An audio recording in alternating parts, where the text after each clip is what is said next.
Cinema കണ്ടു കഴിഞ്ഞിട്ട് ഒന്ന് രണ്ട് ദിവസം വേറെ എന്തെങ്കിലുമൊക്കെ ചെയ്യുമ്പോൾ ഈ സിനിമയിലെ ചില സംഭവങ്ങൾ മനസ്സിലേക്ക് ഇങ്ങനെ വരുന്നുണ്ട്. ആ സിനിമ എവിടെയൊക്കെയോ നമ്മളുമായി കണക്ട് ആയി എന്നാണല്ലോ അർത്ഥം. അങ്ങനെ നോക്കിയാൽ എനിക്ക് കണക്ട് ആയ ഒരു പടമാണ് മരണമാസം. ഡ്രാഗ് ഫീൽ ചെയ്തില്ല, ആദ്യം മുതൽ അവസാനം വരെ തകർത്തു എന്നൊന്നുമല്ല പറയുന്നത്, പക്ഷെ മൊത്തത്തിൽ ഒരു രസമൊക്കെ ഉണ്ടായിരുന്നു. മരണമാ സിനിമയുടെ അനാലിസിസ് വീഡിയോ ആണ്, സ്പോയിലേഴ്സ് ഉണ്ടായിരിക്കും. കേരളത്തിൽ പ്രായമായവരെ നോക്കിക്കൊല്ലുന്ന ഒരു സീരിയൽ കില്ലർ ഭീതി പടർത്തുന്നു. ചുറ്റികയ്ക്കടിച്ച് വായി കീറി വായിൽ പഴം തിരുകുന്ന മോഡസ് ഒപ്പറാൻഡിയാണ് സീരിയൽ കില്ലറുടേത്. വായിൽ പഴം തിരുകലൊക്കെ വെറൈറ്റി ആയിരുന്നു. ആ ഒരു കാരണം കൊണ്ട് സീരിയൽ കില്ലർ ബനാന കില്ലർ എന്നറിയപ്പെടുന്നതും സംഭവം ന്യൂസിൽ TRP കൂട്ടാൻ വേണ്ടി അവതരിപ്പിക്കുന്ന രീതിയുമൊക്കെ പക്കാ ബ്രില്യന്റ്. ന്യൂസ് റീഡറുടെ അനർഘ നിർഗളം പ്രവഹിക്കുന്ന മലയാളം, ലജ്ജിക്കുക കേരളമേ എന്ന പറച്ചിൽ, കൊലയാളിയുടെ വേഷമൊക്കെ ഇട്ടുകൊണ്ടുള്ള ക്രൈം ന്യൂസ് അവതരണം, അങ്ങനെ വാർത്തയെ സെൻസേഷണലൈസ് ചെയ്യാൻ ഇന്ന് ഉപയോഗിക്കുന്ന എല്ലാ ചീഞ്ഞ പരിപാടികൾക്കും നല്ലൊരു കൂട്ട് അതിലുണ്ടായിരുന്നു. സന്തോഷ് കീഴാറ്റൂരിന്റെ കഥാപാത്രം എന്നെ കൊല്ലാതിരിക്കാൻ പറ്റുമോ എന്ന് പറഞ്ഞു കഴിഞ്ഞിട്ട് ഇതിലെങ്കിലും എന്ന് പറയുന്നത് സോഷ്യൽ മീഡിയയിൽ കുറെ കടന്ന് കളിച്ച ട്രോളിന്റെ ഒരു പുനരാവിഷ്കരണം ആയതുകൊണ്ട്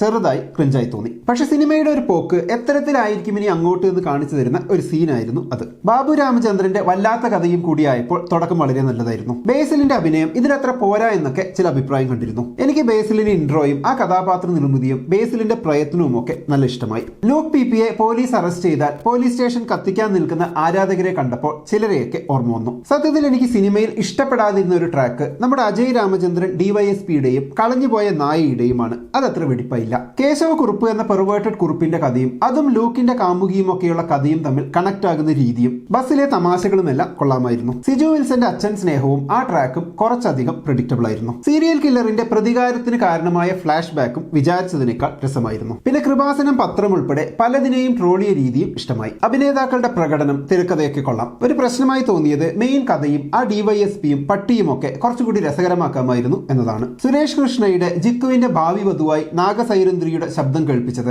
വാവാവോ എന്ന റിംഗ് ടോണ്, ലൂക്കിന്റെ പൂക്കി വിളി, സിഗ്മ മെയിൽ, അങ്ങനെ ഇപ്പോഴത്തെ സോഷ്യൽ മീഡിയ ജനറേഷനുമായി കണക്ട് ആകുന്ന കുറെ കാര്യങ്ങൾ സിനിമയിലുണ്ടായിരുന്നു. ലൂക്കിന്റെ സെലിബ്രിറ്റി സ്റ്റാറ്റസ് വരെ ന്യൂ ജനറേഷനെ ഓർമ്മിപ്പിക്കുന്നതാണ്. ലൂക്കിനെ നാട്ടുകാർക്കൊന്നും കണ്ടുകൂടാ, പ്രായമായവർക്ക് പ്രത്യേകിച്ച്. എനിക്ക് വേറെ ഇഷ്ടപ്പെട്ട കാര്യം സീരിയൽ കില്ലർ മൂവീസ്, അതിലെ മോട്ടീവ്, ഇതിനെയൊക്കെ സ്പൂഫ് പോലെ അവതരിപ്പിച്ച രീതിയാണ്. ബനാന കില്ലർ എന്ന പേര്, കവിള് കീറുന്നത്, പഴം തിരുകുന്നത്, ഫ്ലാഷ് ബാക്ക് ആൻഡ് വയലൻസ് കാണിക്കുന്നത്, എത്ര ബ്രൂട്ടലായാണ് ശരീരം കാണപ്പെട്ടത് എന്ന് പറയുന്ന സീൻ, അങ്ങനെ ഇപ്പോഴത്തെ ഒരു serial killer thriller cinema stereo ടൈപ്പിനെ നല്ല കോമഡിയായി ഈ സിനിമയിൽ കാണിക്കുന്നുണ്ട്. കോമഡി ചെയ്യുന്ന നായിക എന്നൊരു പോസിറ്റീവ് വശവും ഈ സിനിമയ്ക്കുണ്ട്. നായികയുടെ ക്യാരക്ടർ വളരെ ഡെപ്തിൽ ഒരു ഡാർക്ക് കോമഡിക്ക് വേണ്ട രീതിയിൽ തന്നെ കാണിക്കുന്നത് നന്നായി തോന്നി. ക്ലൈമാക്സിൽ പോലും ഒരു ഇമ്പോർട്ടന്റ് സീനുണ്ട്. നായികയായി അനീഷ്മയും ഗംഭീര പ്രകടനമായിരുന്നു. സുരേഷ് കൃഷ്ണയുടെ കൺവിൻസിംഗ് സ്റ്റാർ ഓറയെയും ഈ സിനിമയിൽ സോഷ്യൽ മീഡിയയുടെ പൾസറിഞ്ഞ് ആപ്റ്റായ ഒരു നിമിഷത്തിൽ കുത്തിക്കയറ്റിയിട്ടുണ്ട്. പ്രീ വെഡിംഗ് ഷൂട്ട് സീനുകൾ വരെ ഇപ്പോഴത്തെ ട്രെൻഡിനെ ലക്ഷ്യം വെച്ചുള്ളതാണ്. ശരിക്കും ഇങ്ങനെയൊരു സിനിമ കാണുമ്പോൾ വളരെ സില്ലിയായി തോന്നുമെങ്കിലും എല്ലാം ബാലൻസ് ചെയ്ത് എടുക്കുക എന്നത് ഇത്തിരി വിഷമം പിടിച്ച പണിയാണ് എന്നാണ് തോന്നിയിട്ടുള്ളത്. അങ്ങനെ നോക്കുമ്പോൾ നല്ല രീതിയിൽ തന്നെ അപ്പണി ചെയ്തിട്ടുണ്ട്.